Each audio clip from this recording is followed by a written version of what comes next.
Hello, everyone, and welcome to another episode of the Stephen King podcast. I think we're up to 85 now, right? No, I think we're higher than that. You caught me off guard.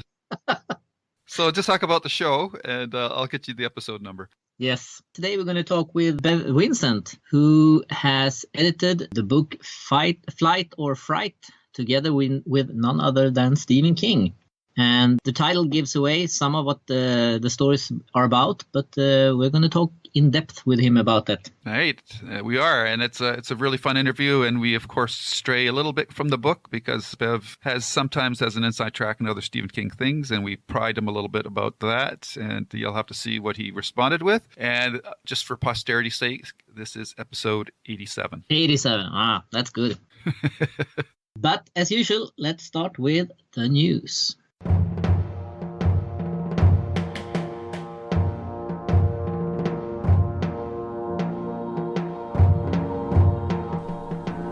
Welcome, welcome.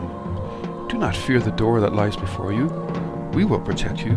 We are your guides, Hans and Lou, and we will give you the latest in Stephen King news. But before we do so, you must prove yourself worthy. You must open the door and join us in the death room.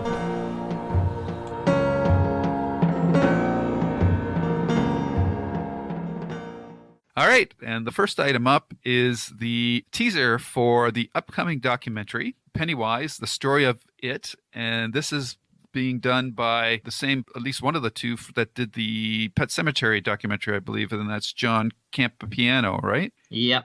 And judging from how good that one was, I bet this one will be just as good. And we know from posting on Instagram that he has spoken with a lot of the people involved in the show. So I have high hopes for this one, and I think it will be very interesting to see. Yes, and this is a documentary on the miniseries, not the movie. So just to be clear. Yeah, exactly.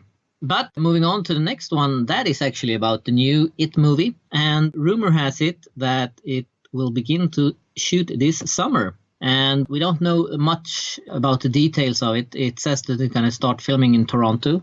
Well, I guess they're going to start filming it, and they will have good time to make it because the premiere is September 6, 2019. So they will have enough time to film it, and I'm looking forward to it. And hopefully we will hear something about the casting pretty soon.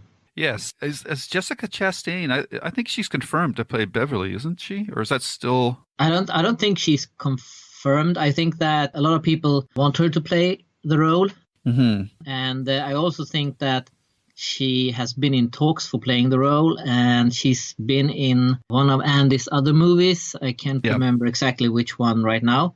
Mama. Yeah, exactly. So she's definitely connected to Andy and to it. So, but I don't think we have had any confirmation that is actually happening. Oh, okay. And the choices that are being mentioned so far for some of the other characters is Bill Hader is in talks to star as Richie, who was played by Stranger Things' Finn Wolfhard in the first movie. And the surprising name, but which is really cool, is that James McAvoy, who has, of course, played Professor X in some of the X-Men movies, negotiating to take on the role of Bill. And I'm wondering if that's possible because he played Xavier, Professor X, in the X-Men movies, and he was bald. And in the book, of course, bald as well. So I don't know if they're going to do that or not, but that's interesting that... And in any regard, hair or not, he is a great choice to play Bill. Yeah. Hoping that that's true. And of course, we still need casting for the other parts. So it'll be interesting to see what becomes of that. And yeah, and we should mention also that the thing is that it's reported that they are in talks about the roles. So they haven't been confirmed for the roles, just to be clear about that. Yes.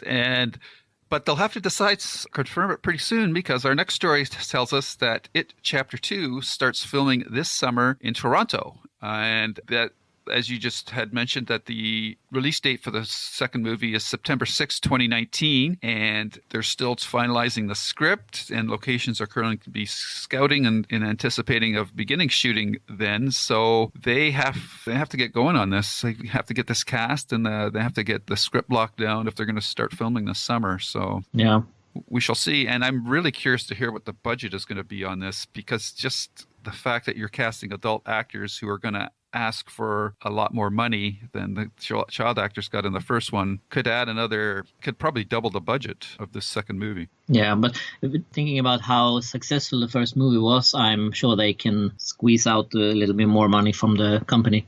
Oh, absolutely. Absolutely. I'm not doubting that. I'm just a little worried that now they're going to turn it into a $100 million budget movie, and then it's going to have to make ridiculous money to cover its cost. And I also think that with horror movies, a lot of times less money actually works better, because it forces them to be more creative and write a better story, and then instead of relying on special effects to carry the story. So, and then also, are we going to see the child actors from the first movie in sort of flashback sequences? It'll be interesting to see what their plan is for that. Yeah, and I would guess that they would have to record new scenes with the kids, because I mean they. What they have said is that they didn't film anything with the kids for the second movie when they shot the first one, because they didn't know if that was going to happen. So I think it would be hard to only use flashbacks. And I hope they try to film with the kids, and hopefully maybe that's why they're starting so early, that they are starting with filming the kid stuff before they grow too old. And that might also be the reason why we haven't seen so much casting yet, because the older cast isn't coming in until a little bit later. And they might just recycle some footage from the first movie too. We don't know. Yeah.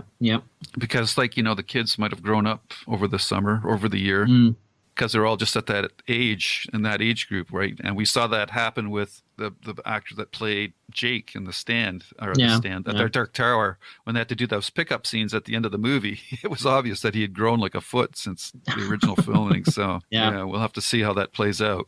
Yeah. Okay, moving on. And now we're in the real rumor mill. And the first one is that The Stand is now supposed to be a 10-hour TV show for CBS All Access. I don't know exactly if CBS All Access and CBS are different shows or channels. It's a streaming service. Okay. A pay streaming service. That's where Star Trek Discovery was first broadcast on. Okay. But it still says that Josh Boone is involved, and after New Mutants, he will do this one. So his four-movie deal has now turned into a 10-hour TV show. What are your thoughts about that? Well, again, the trade-off here, and it's smaller today than it used to be. I mean, if we just look at Game of Thrones and things like that, is the set pieces, especially in the opening sequences in the New York City with the tunnel and stuff like that, and then the closing sequences in Las Vegas on a movie budget could be done much more cinematically, but I don't think there will be quite as big a gap as there used to be between what a movie could do and what a TV series could do. And then on the plus side, this would give them more time to allow the characters to be developed and fleshed out, and for the audience to get more invested in what's happening with the characters. So I'm kind of torn. In a certain sense, I would have liked to have seen it as a movie series, but then again, you're looking at, if they were going to do 4 movies, you're looking at like over a decade, whereas here you're going to get it all in one shot. What do you think? Yeah, I totally agree about that. I mean, 4 movies, if you look at, say, Lord of the Rings, with one movie that was 3 movies, and they had one each year, you have to wait at least 3 or 4 years. Even if they would record it all in one, they would probably just release one a year. So you have a minimum of 4 years for all the 4 movies to be released, while this would be maybe 10 weeks. So for that reason, I definitely think that a TV show would be better. Then I don't know how well CBS is at doing TV shows. I know if you can compare the regular CBS with this one, they did Under the Dome, and we all know how that went. Yeah. So maybe there would be better stations to do it than CBS, but definitely I think it would be good to have a TV show. Yeah, well, maybe just to clear up a couple of things there, because CBS All Access is a streaming service, so it's much like Netflix or HBO or Okay. AMC. So they're not as restricted as they would be if they were airing this on their regular channel, broadcast channel. And for international viewers, I think this actually turns out to be a bonus because I believe Star Trek Discovery was, I know in Canada, we got it on a regular cable channel as opposed to having to, like, because for All Access, you have to pay for the service, right? Mm. So we just got it on a cable channel, the Space Channel, actually here. And I believe worldwide it was also sold to be aired on non-pay channels as well. So I don't know, like, if you tried to watch Star Trek Discovery, if you have access to it or not, where you No, are. I don't think I have. I don't think I have, but Okay, because for people outside of Canada or outside of the US, they're probably going to be able to see this without having to pay for it,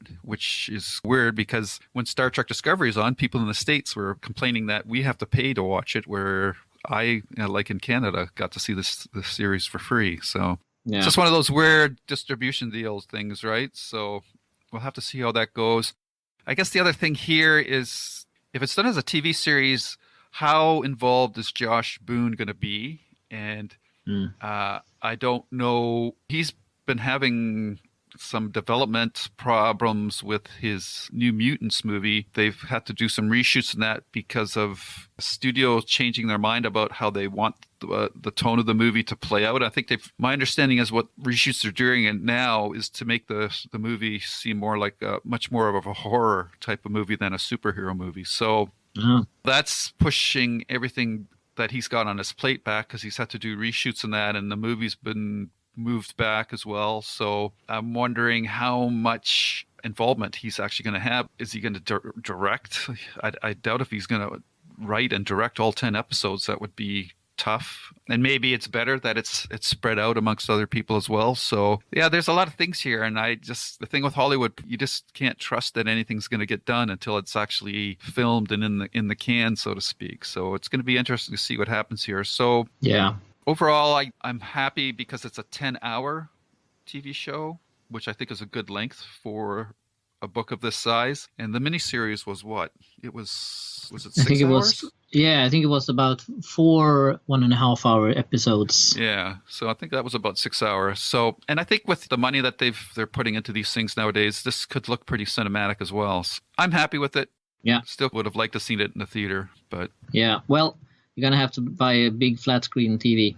Oh, I already got that. I got a 65-inch TV, so yeah, I'm already set for that. Okay, yeah. So this next one is interesting, and this is back into the movie news. Tommyknockers, not one of King's most liked books, and I think King himself refers to it as one of his least favorite books because I think it's one of the few books that he actually tried to plot out as to just writing the way he normally does, which is discovery writing. So, but the interesting thing about this one is that, and this is pretty solid because it's coming from Variety, is that James Wan, who we all know for various horror movies, and he's directed the last DC movie as Aquaman, and Roy Lee are developing a new adaptation of the Tommyknockers. And this is just a development stage. It hasn't been bought by any studio. It's going to be shopped around to the various studios. So, I mean, this is obviously a long way from showing up in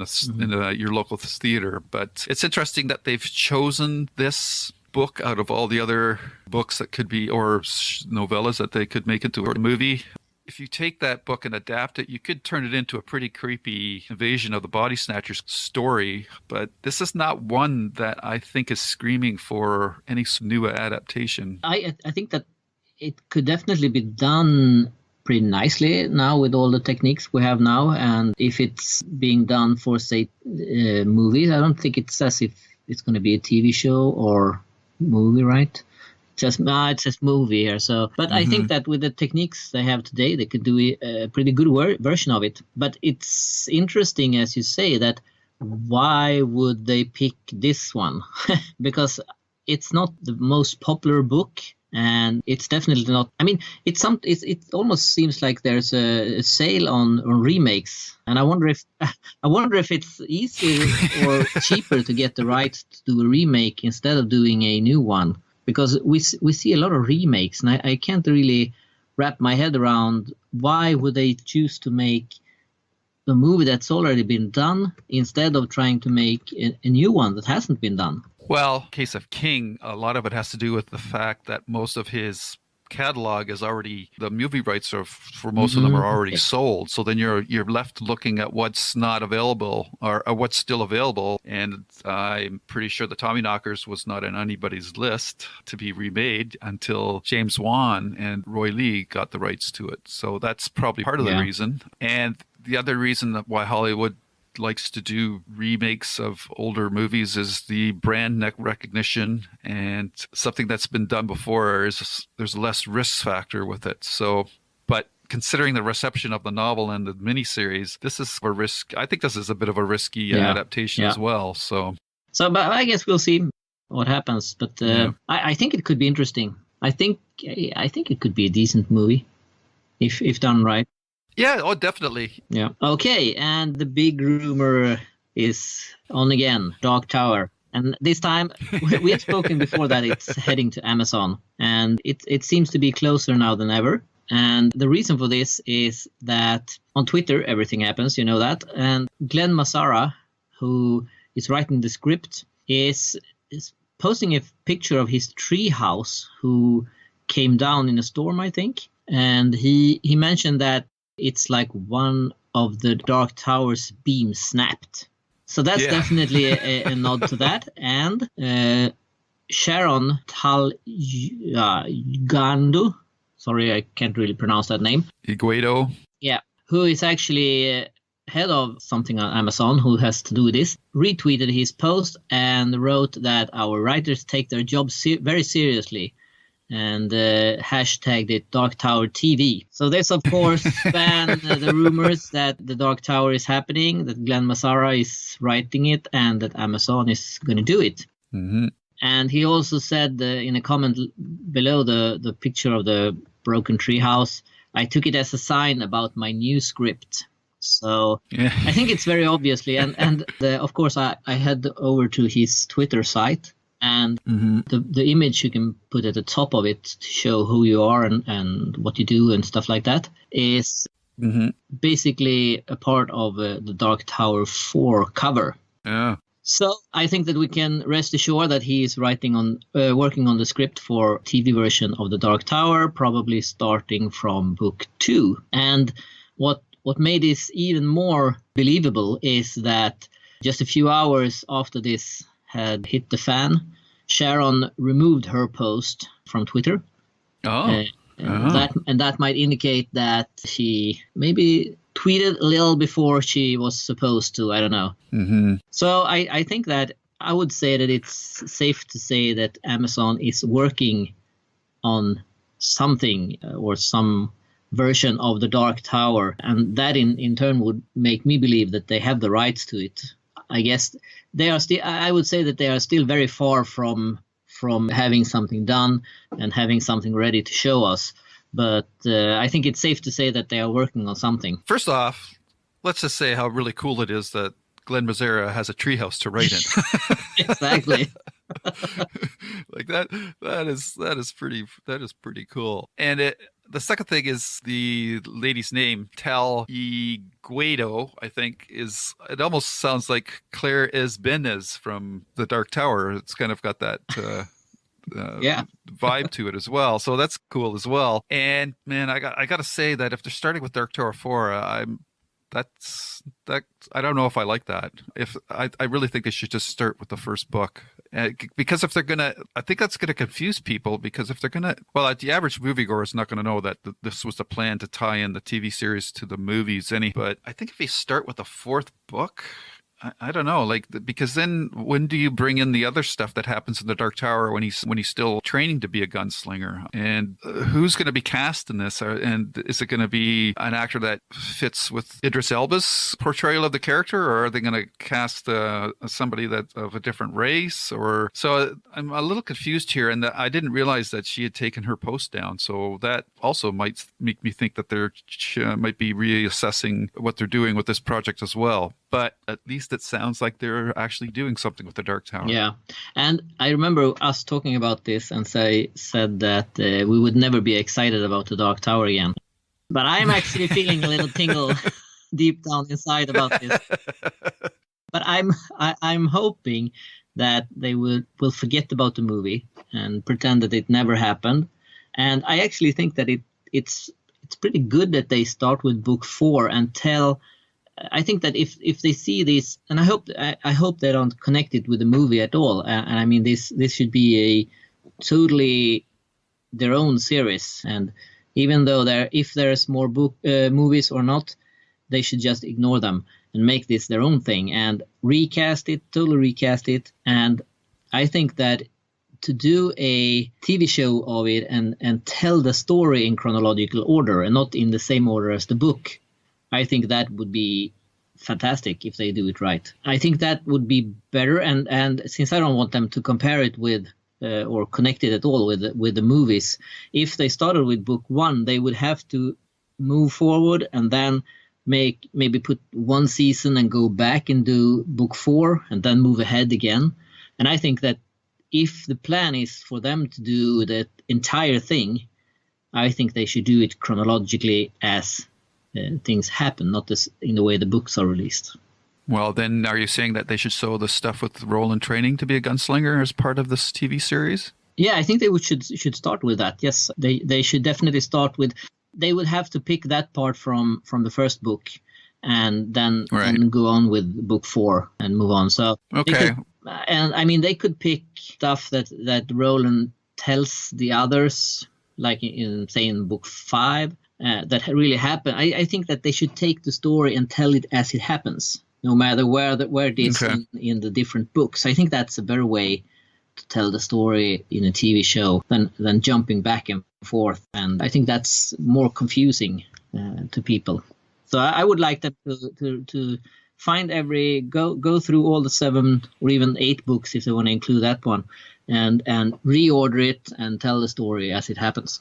Yeah, I think that's a good idea too, especially because if they do the book 4 first and then jump into the gunslinger, if they have to flash back to Roland being trained by Court and all that stuff, the actor that plays the young Roland in the book 4 will be older than he is if they use him again for the stuff, or they would have to use another actor that's younger than the book 4 Roland. So if they did it chronologically, then they could let at least whoever's playing Roland could age up or they could make him look a bit younger for the earlier scenes, and then age him up and then make him look a bit older in the book 4 material. Yeah. So that would work. Like if they do it chronologically, I think that would be better. Yeah.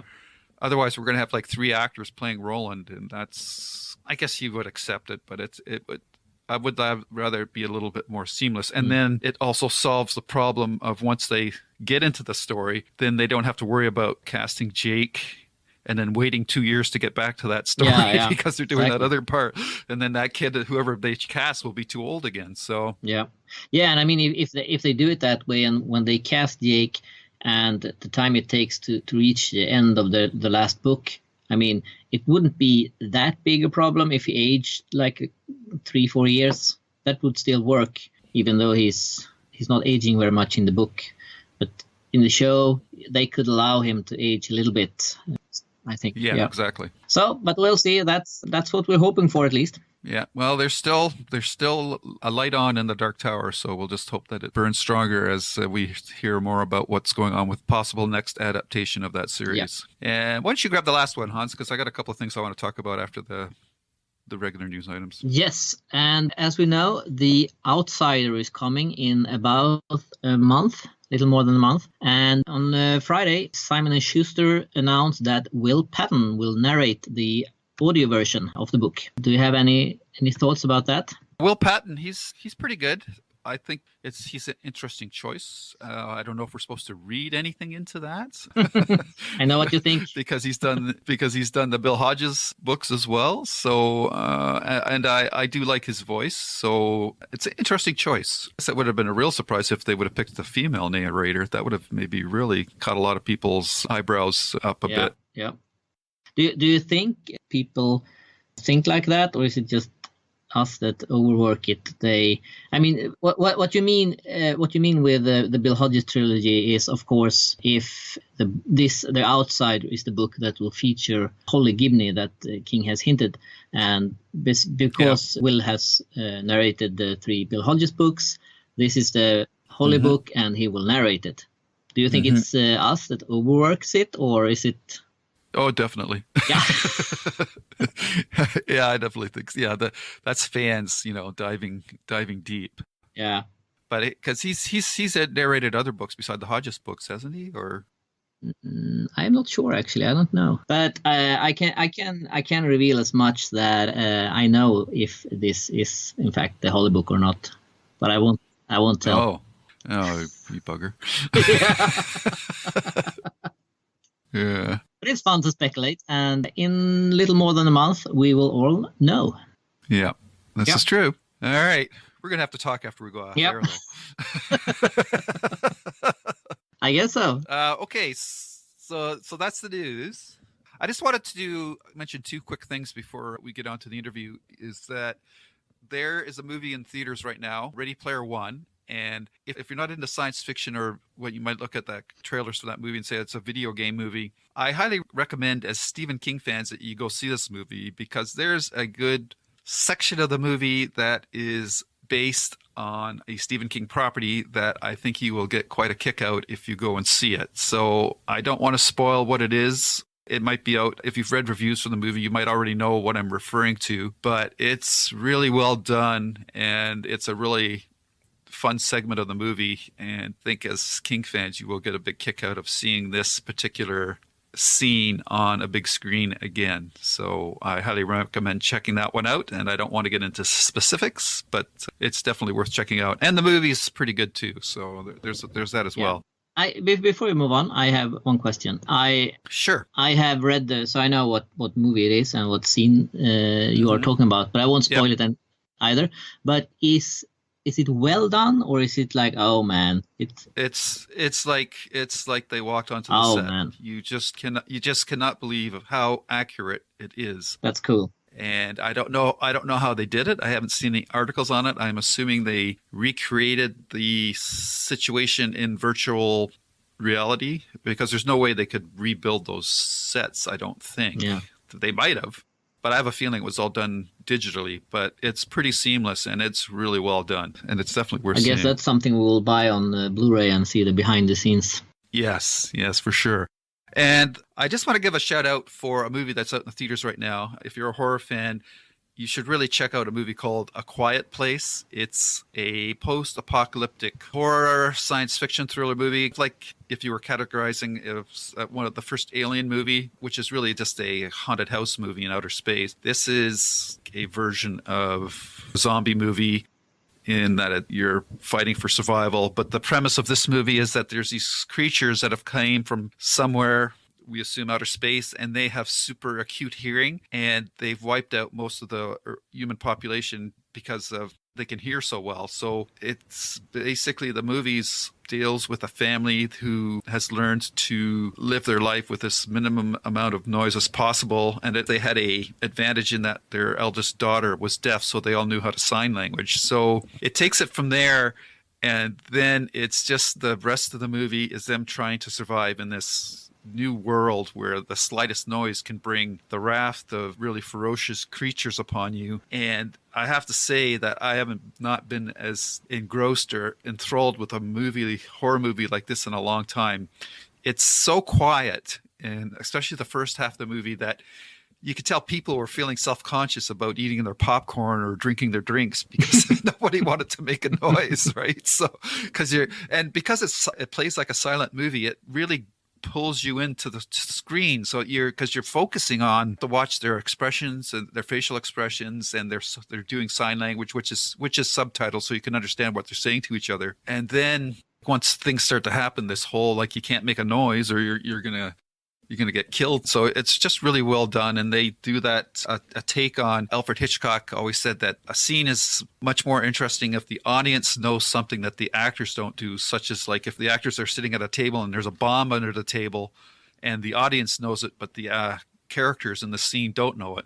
And this movie does that. It does it really well. And like from the half point on, you're just clutching your armchairs because they're so tense. You just don't know what's going to happen next. And it's pretty rare. And it's a tight movie, too. 90 minutes, which I think is a really good length for a lot of horror movies. I think sometimes they're too long. So it really works well. And highly recommend it. If you're a horror fan, you get out and see it. And King tweeted it about it as well, and he praised the movie. He really liked it as well. So much so that he offered John Krasinski, you might know him as Jim from The Office. He wrote, I don't think he wrote it, but he directed it and is the lead in the movie. King said, if you ever want to go see a baseball game, you can have some of my seats for a game. So he was obviously impressed. And I think as King fans, you should definitely see this. I have to say one thing there.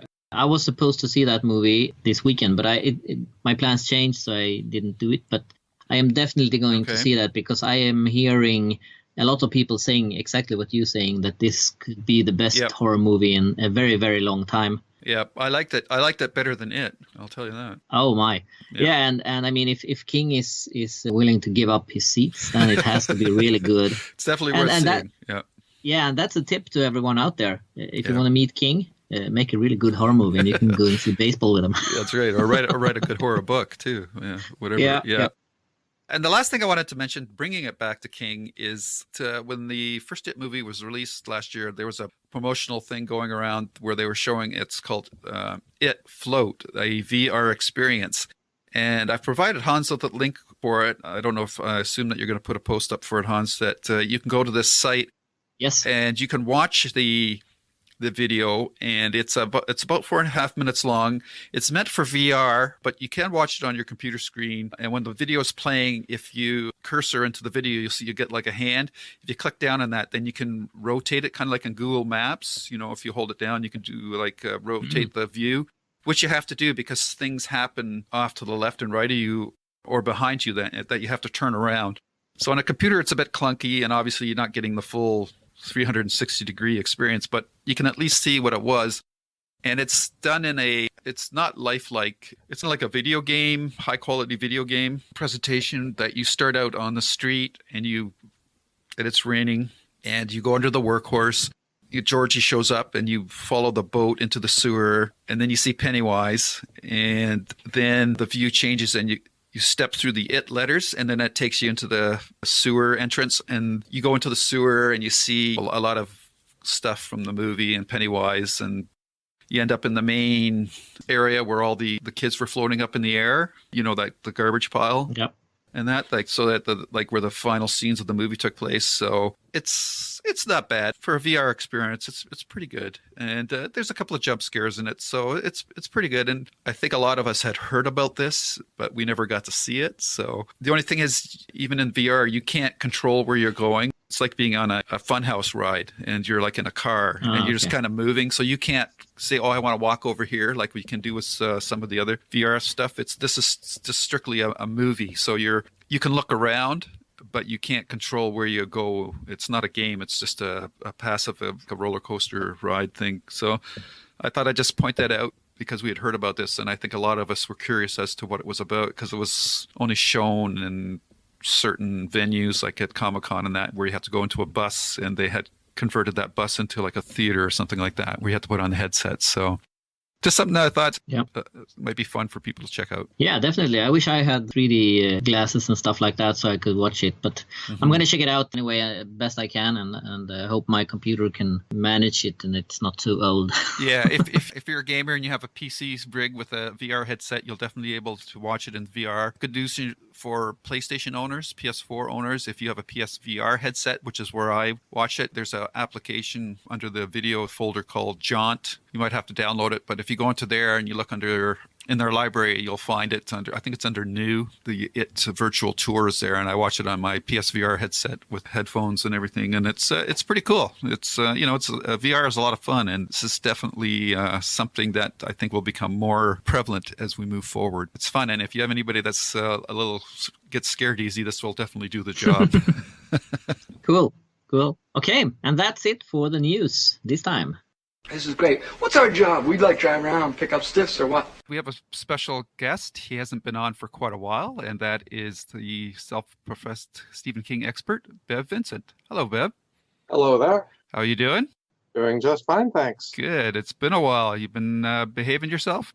Well, I've been keeping busy, let's put it that way. Yes, anybody that follows Cemetery Dance or any of your social media outlets will know that you've been pretty busy with various projects, including a couple of Stephen King related ones. And one of the most recent ones that just dropped back on March 12th was a interesting anthology called Flight or Fright that you are co-editing with Stephen King? That's correct. Yeah, the book comes out from Cemetery Dance September 4th. Simultaneously, there will be an audio version from Simon & Schuster Audio, and Otter and Stoughton is doing a hardcover edition at the same time in the UK and related territories. Very cool. I guess the first question is, how did this all come about? Yeah.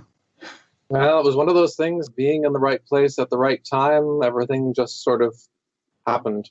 I was in Bangor. I was invited to go up with a fairly large group of other people for the world premiere, Bangor premiere of the Dark Tower movie. And it was organized by King's office, and Rich Chismer was there with his two sons. There were 2 or 3 people from Sony. Robin Firth was there, and a whole bunch of King family and friends. So they decided to have a dinner beforehand at a sort of an old-fashioned cafe near the airport in Bangor. And there must have been 20 or 25 of us there. Long table, everybody's all sitting there. But a lot of people had flown in for this premiere, and the diner was right across the street from the Bangor airport. So people were sort of naturally talking about whatever flight issues they'd had that day getting to Bangor. And, Steve was talking to different people, and he just came up with this idea, and he came over to talk to Rich and me. We were sitting next to each other. And he said, I just had this great idea for an anthology. He said, we'll do a collection of all of these existing stories about scary experiences involving flying. He said, there's one that Arthur Conan Doyle did. And he said, of course, I've got the Langoliers and the Night Flyer. And there was a couple more titles that came up. And so then he looked at Rich and he said, and you can publish it. But then he said, but I'll need some help finding some more stories. And then he turned and looked at me and says, that'll be your job. So it's just, I just happened to be sitting in the right place. If somebody else had been sitting next to Richard, it might have gone a different way. But, I immediately thought of the Matheson story, which became a very famous Twilight Zone thing with William Shatner, the Nightmare at 20,000 Feet. Mm-hmm. And so that moment just happened and passed, but then I sort of took it seriously, and I started digging around and sending ideas back and forth, and the thing blossomed. It could have just died on the vine if we'd said, yeah, nice idea, and just sort of sat back and twiddled our thumbs. But it all came together, and it came together quite well, I thought. So it was a fun experience. I guess you didn't need a lot of convincing to do it. I didn't need a lot of convincing. It's not something that I've done before. I've never edited an anthology. And Hans, from your recent experience with Shining in the Dark, that it's a different experience. It's not like writing. It's not like submitting. There's a lot of paperwork and spreadsheets and organizational skills required. And so that was an interesting part of it. Yeah. So how was the job divided between you and Stephen? Well, we didn't really divide. We just looked around. One of the interesting things I found was if you try Googling scary stories about flying, mostly what you find are real life experiences from people. There are a lot of people who've had bad, scary experiences. And so to come up with fiction took a little bit of determination. We had some people recommend stories to us. I made a post on Facebook without revealing why I was asking. I just asked for people to recommend stories about flying. And we got, a few recommendations there, and dug around, and Steve came up with some ideas. And then he said, I've got an idea for a story. I said, I think I'll write a new story for it. And then when his son, Joe Hill, found out about the anthology, he said, I've had this idea too, and I think I'll write a story for it too. And then Owen said, I've got this friend. If you have to read this story of his, I think it'll be great. And so, we had lots of back and forth. And The other interesting thing was I just finished, I'd been working on for several months this long essay for the Poetry Foundation. They contacted me and they asked me, the editor asked me if I was interested in writing an essay about Stephen King's poetry. And he said, he thinks that this is an underappreciated aspect of King's work. And as I was working on that, one poem kept coming up over and over again throughout Steve's career. And it's this one called Falling by James L. Dickey. He's the guy that wrote Deliverance. Yeah. And Steve has often talked about this poem. And it's sort of a long narrative poem that's from the point of view of this woman, this flight attendant, who's sucked out of an airplane when the emergency door opens. And it's like her thoughts as she's falling. And I emailed Steve one day. I said, what do you think about putting this in? And he wrote back and said, I was just thinking the same thing. And it was, we were on the same wavelength pretty much throughout. We pitched stories to each other, and very rarely did we come up with one that the other person said, no, I don't think that'll work. So we had the table of contents, or at least the contributors, more or less lined up. Then I did the scanning and proofreading and assembled the manuscript, and then contacted the authors to find out if the stories were available, and then start all of the paperwork. And sometimes that was more complicated because a number of the authors that we've got in the anthology are deceased. So we had to deal with estates, and some authors are unagented for short fiction.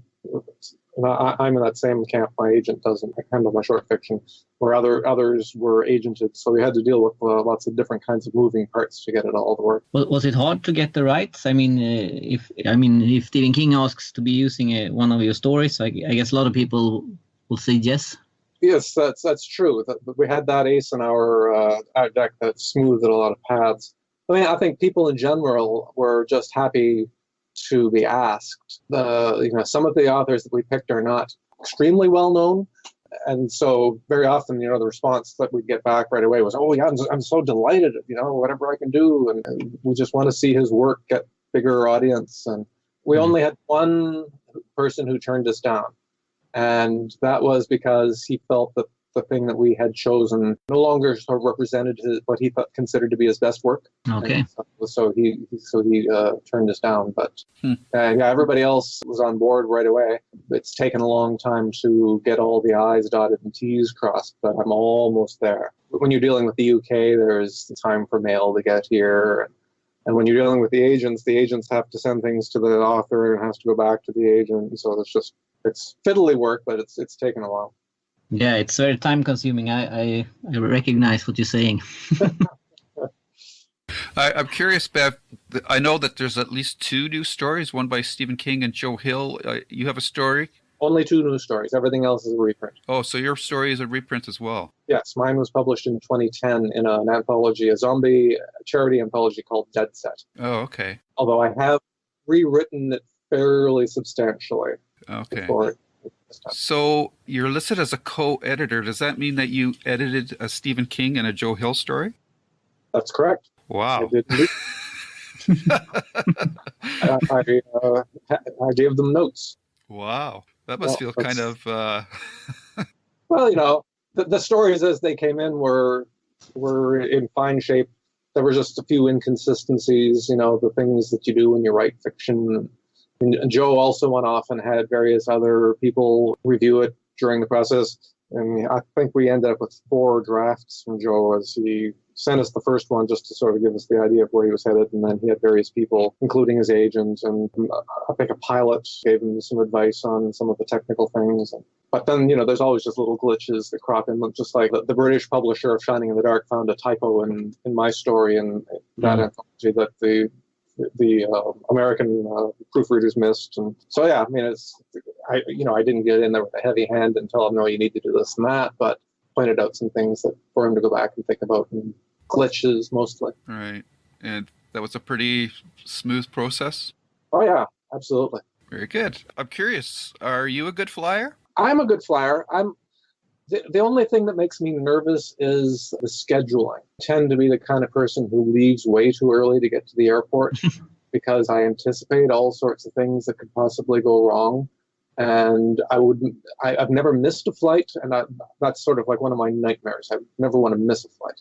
So I end up sitting around in airports a lot. Once I'm through security, on the airplane side of the airport, then I relax. That's really the only thing that I get nervous about. I'm pretty well the same way. Yeah.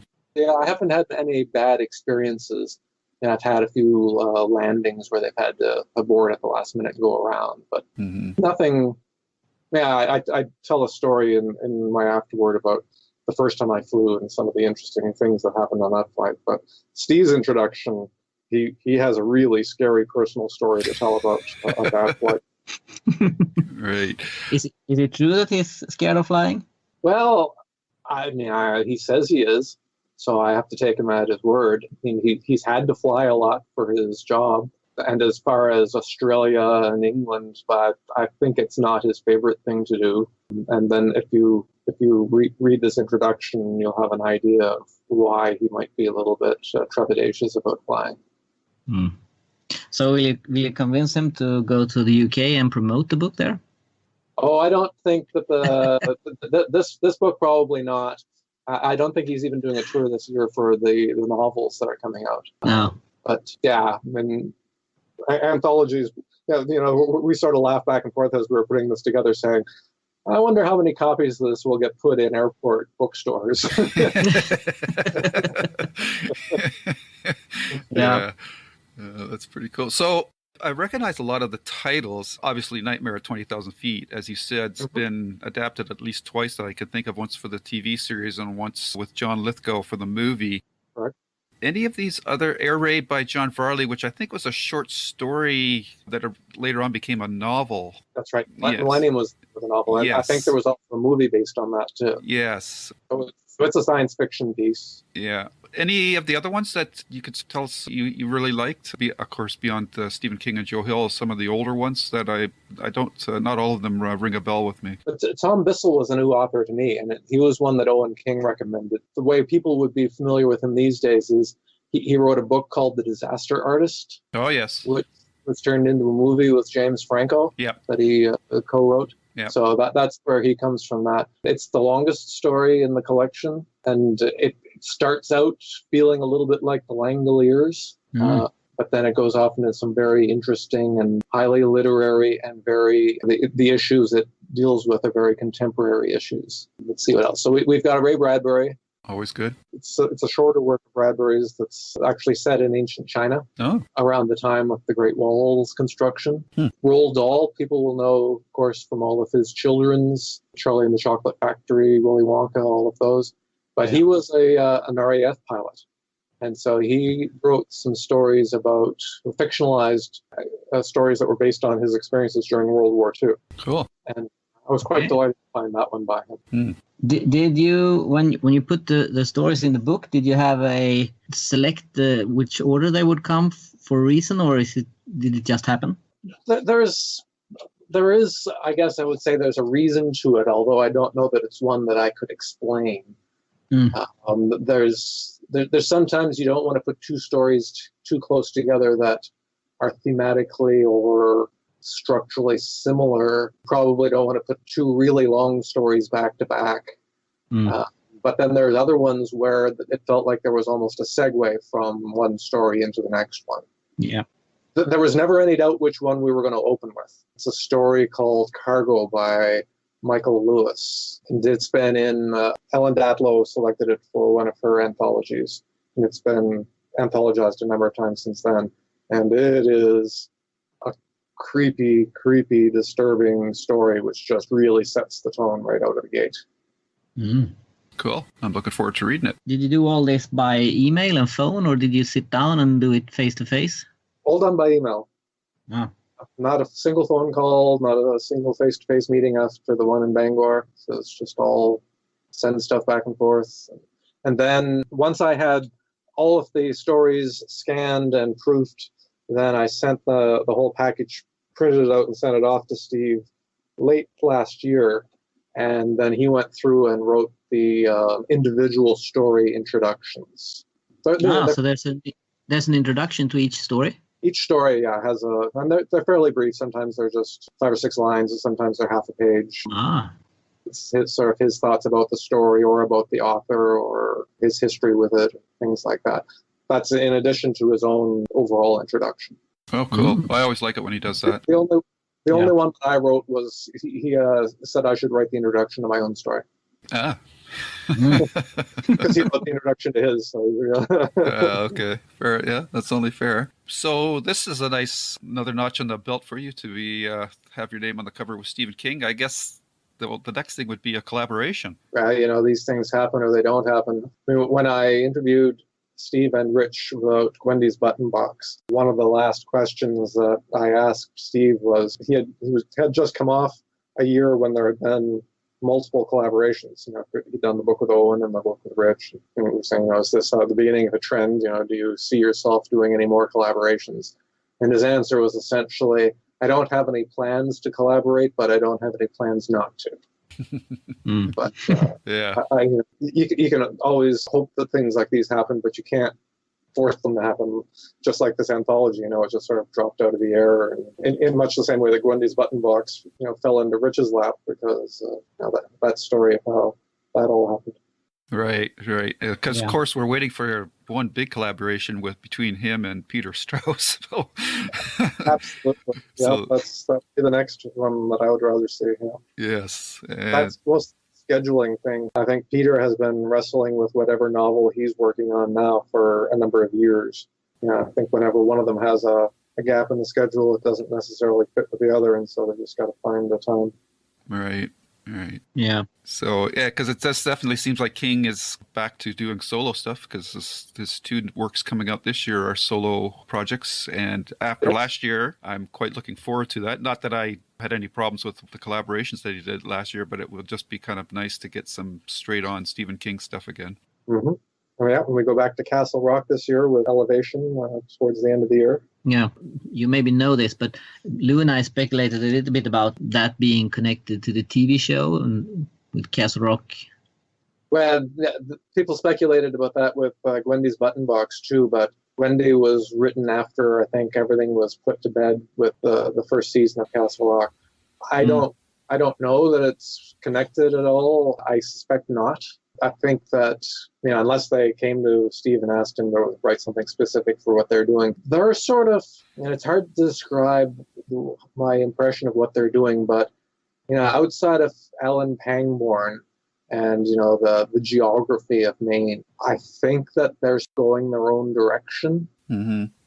Yeah. And these are all new stories that are inspired by, but not directly related to anything from King's work. That's my impression. Right. Which is fine. I'm going to look forward to some additional peeks at or looks at different avenues that haven't been explored yet with King's works, for sure. Yeah, it's sort of like one of these tribute anthologies where people say, I'll get a whole bunch of writers in and we'll write stories set in some other author's signature universe. And I get the impression that that's a little bit about what they're doing. You're right. And they describe it as an anthology, so I'm not sure whether the stories continue from week to week to week with an overall arc, or whether each week it's something different. Mm-hmm. Well, I guess we'll find out shortly, since that's coming this summer, so that's not too far away now. Yeah. While we're sort of just generally talking about King in general, if I could maybe ask you a couple of questions, and of course feel free to turn them down if you can't answer them. But I wonder if you could clarify for me, season 2 of Mr. Mercedes.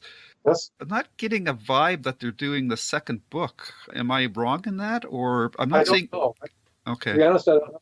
Yeah, I'm looking at what character names are associated with the new cast members. Yeah, there's no mention of the boy and his mother. Yeah. So they may be going off their own direction now, or they may be. I mean, the problem with the second book, of course, as we know, and spoilers for anybody who hasn't read Finding the main characters don't appear in the book in one case, for maybe a third of the book, and in another case, hardly at all. Yeah. And so when you've established on a TV series, especially Brady, how do you do a season where he's essentially not in it? Yeah. So they must have had to grapple with that and with a solution to that problem. Yeah, I understand from a TV logistics point of view. It's just, I really like that book, actually. So I'm disappointed because it doesn't seem like they're going to go down that avenue. But they may. We don't know. Yes, sure enough. What was the other question I was going to ask you about? Oh, geez, it's just slipped my mind now.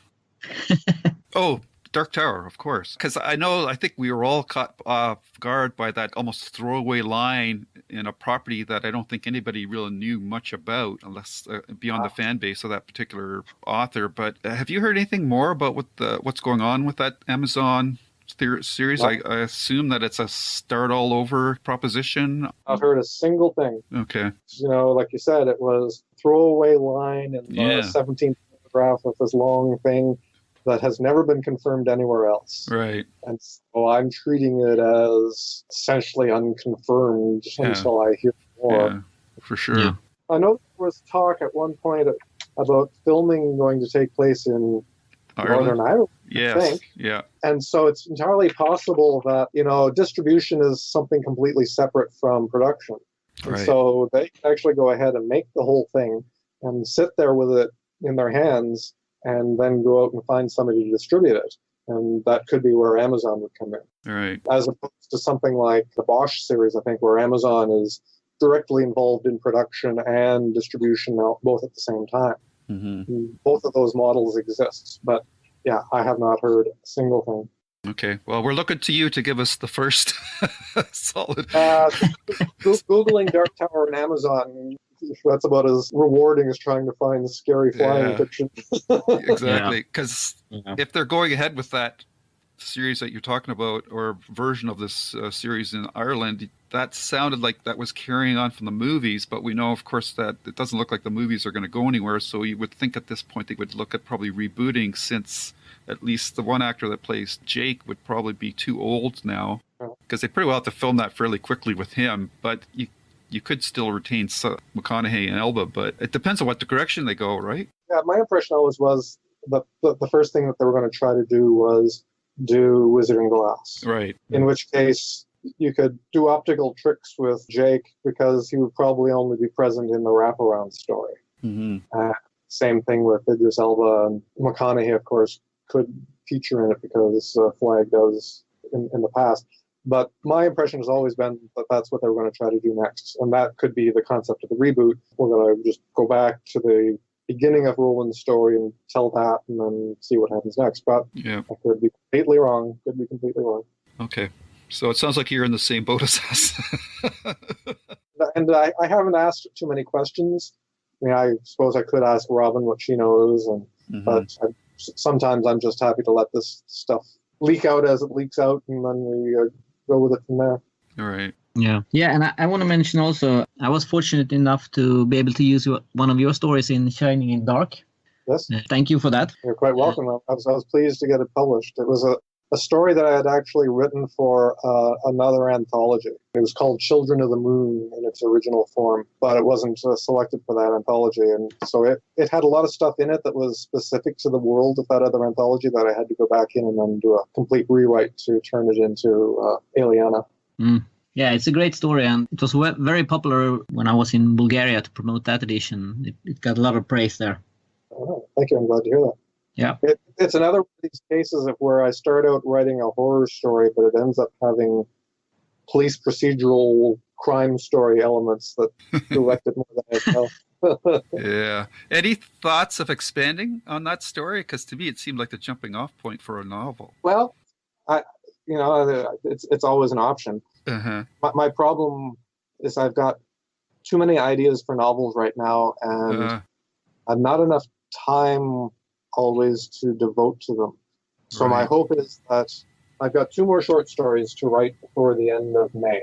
And once I get those finished, then I'm going to try to put my blinders on, not get sidetracked by offers to do other things, but they always come along, and try to really put my nose to the grindstone and work on a novel that I really want to prepare. Are you still doing the getting up at 5 o'clock in the morning thing? Yes, still, yeah. Wow, impressive. I started, my daughter was young and in school, and it was a time that nobody else in the house was up, and I wasn't chewing in the family time. That was how that started, and I've just stayed with it ever since. Very good. I'm a morning person, so it's good for me. Yeah, and you're not a full-time writer, right? Correct. Yeah, well, I have a 9-to-5 job, 5 days a week. Oh, that's even more impressive then. Okay, so the book is out in September. Out in September. Yeah. And is it basically done and just laying there waiting for a good time to be published, or are you still working on it? I just got the last of the author bios in and sent those off to the publisher.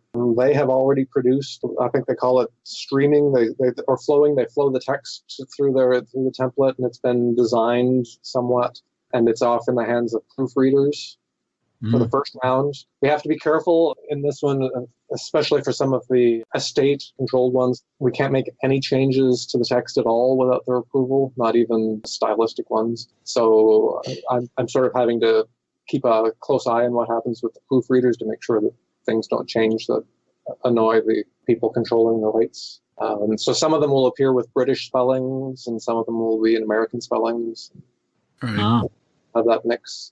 But yeah, it's essentially done. Although, as you know, done. Your work's not done because it'll come back for you to proof again, and there'll be all these different stages, proofreading along the way.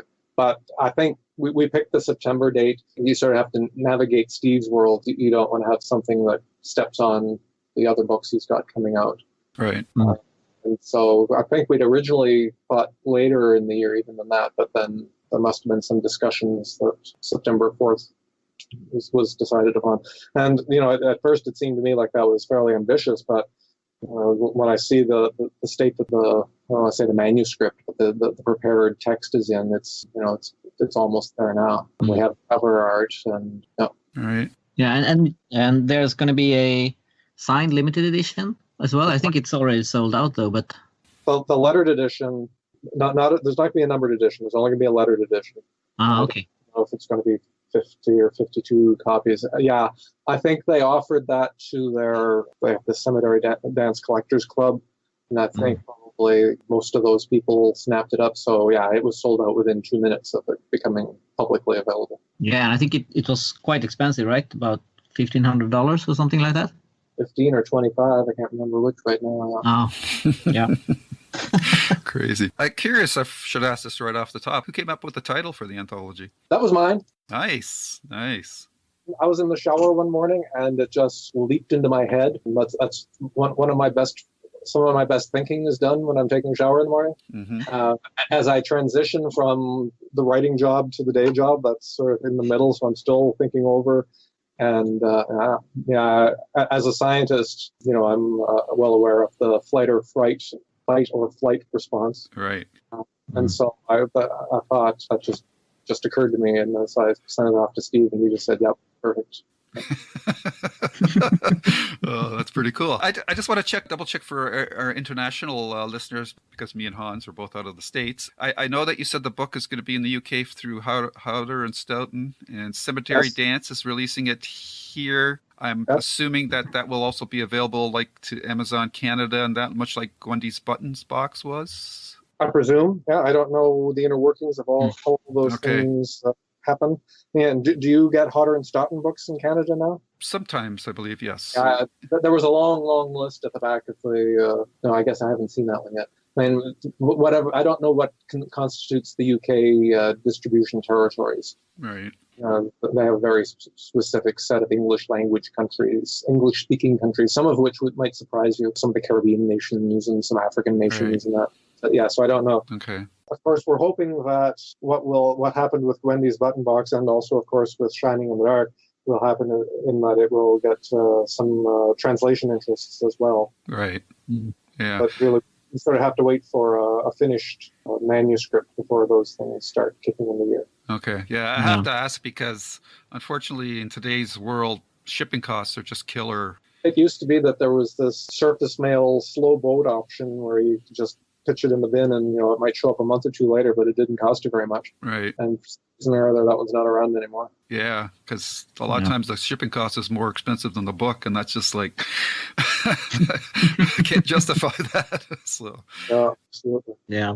Plus, but there'll also be the audiobook, which is simultaneous too. So. Right. I mean the ebook. Oh, okay. Yeah, and there's an audiobook as well, right? From audio and ebook, and I may end up reading my afterword. They did mention that they might want me to do that, so I've never done that before. Oh, cool. not quite sure how that works. I'm sure they probably want something a little more professional than me sitting here with my Skype microphone. Right. Yeah. Yeah, they will fly you in and treat you like a king when you're there. Well, if only. Yeah. Yeah, and I actually, another connection to Shining in the Dark is that cover artist is the same for Cemetery Dance edition of Fright and Flight and the UK edition of Shining in the Dark. That's right. Yeah. Cool. François Villeneuve, something like that. It's a cool cover. I like it. Yeah, it is. Yeah. It captures the theme of the anthology quite well. Yeah, absolutely. Flying into danger. Yeah. Was there any talk ever of putting Langoliers in the collection? Or is that too big? The problem with Langoliers, we think of it as a novella, Right. but it is as long as the anthology is itself. Oh. Oh. So we would have basically doubled the book. Okay. But one of the interesting things, while I was working on this, I went back and I reread Langoliers just to sort of put myself in the mood. And I started finding all these interesting little connections between the stories we had picked and things that happen in the Langoliers. And I write about this in the afterword. Just little incidents and little echoes. But so when you're dealing in the Stephen King universe, these sorts of things just seem inevitable. That you get these little echoes and synchronicities. Francois Vaillancourt is the name. Yeah. And he's a Canadian. He's up in Montreal. Yeah. Will there be interior illustration as well? Not for the trade edition. Possibly. There's also an artist edition that they've listed, which conceivably could have a different cover and by a different artist and interior artwork. Okay. So, anything else you want to add about the book that we have missed? I can't think of anything. At the end of my afterword, I say that if you happen to see anybody on an airplane reading it, I'd love to get a picture of it. Yeah. Oh, that's good. When they enter the flight, they should have it. Yeah, absolutely. Yeah. We thought there'd be a lot of stories out there, and when we started looking, we found that it's a very, very small subset. But we found some delightful stories that range from really almost straight fiction, the horror elements are not supernatural at all, to horror and science fiction and fantasy. And we've got the whole range of them in there. Right. Mm-hmm. You'll do sequels about trains and boats? Planes, trains, and automobiles? I had another one of these thoughts this morning. I said that if we're going to do sequels, it would have to be what scares Stephen King. Well, we'll be the next one. Well, spiders, I guess, would be the next one. Yeah. Is there anything of your own that you would like to mention right now, Bev? Well, let's see, what have I got coming up? Well, of course, I've been delighted by all of the translations that have been coming out with Shining in the Dark. I've expanded my potential readership greatly by having stories show up in Bulgarian and Italian and all of these other languages. That's been pretty cool. Yeah. So I'm doing this essay for the Poetry Foundation. That should come out, I think, in May. That covers all of King's poetry and his relationship with poetry, starting essentially with his college years and some of the things that he wrote back then, and then sort of following along as poetry shows up again and again. Both in his books, there's a lot of poetry, a lot of characters who were poets in his books and stories, and sometimes snippets of that poetry shows up, and all the way up to the modern day. So that was a lot of fun to work with. The editor is, man, I've never had to work so hard in my life. We went through a lot of drafts of this thing, and it went from 2,500 words to 7,500 words to 5,000 words to 4,000 words, and it's been quite an adventure. Well, hopefully the light is at the end of the tunnel. Yeah, I think, well, now I guess the next step is I'm going to hear from the fact checker. Right. Who's going to, double check all my claims and statements and dates and quotes and things like that. So, and then beyond that, you said you had a couple of short stories you have to get done, and then you're going to look at writing a novel or something, right? Oh, yeah. So, I've got a couple of more short stories coming out this year. So I've got one in the next Shivers anthology, which should be out probably this year, I guess. Cool. Yeah, I've got 4 in the queue that will be out either later this year or sometime in 2019. Mm. Plus, I've always in submission. I think I've got 6 or 7 in submission. Yeah, and then 2 more to try to write. Yeah. Well, it's been a pleasure to have you on again. It's been a while, so we always appreciate it when you're able to come on the podcast. Oh, my pleasure. Always glad to be here. And you can be found pretty well everywhere. Cemetery Dance, your website, social media, Twitter. Twitter mostly. But just a warning, if you follow me on Twitter, you'll be subjected to my political views more than anything else. Yes, I've seen them. Quite understandable. Do you have anything else you want to ask, Hans? Or No, I think we covered everything, and now I'm just looking forward to getting this book in my hand and reading all the stories. Mm-hmm. Yeah, I'm looking forward to getting it in my hands too. You sort of see it in the printouts and on the screen and all that, but nothing beats getting the first bound copy in your hands. Yeah. All right. Okay. Well, thanks a lot, Bev. Keep our fingers crossed. Maybe that Stephen King collaboration will come in the next couple of years. Who knows? Okay. Thank you. Thank you, guys. Okay. Take care. Have a good day. You too. Okay. Bye-bye. Bye-bye. Okay, so that was our interview with Bev Vincent for the upcoming anthology Flight or Fright, and I'm pretty sure that we're all looking forward to that. Buckle up your seatbelts for that one. And just a little heads up for everyone, I am going to be having knee surgery shortly after this podcast is released, which means that I'll be out of commission for the next month or so. So that means that there definitely won't be a podcast released in June, but we hope to be back in July with our next one. So have a good summer.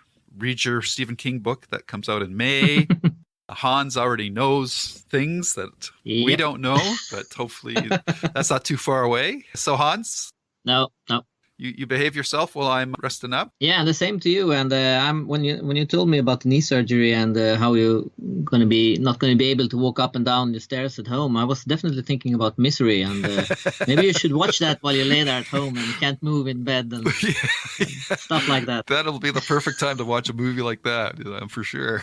Yeah. And if my wife walks in the bedroom with a sledgehammer, I know I'm in trouble. Yeah, maybe I should give her that idea. Yeah.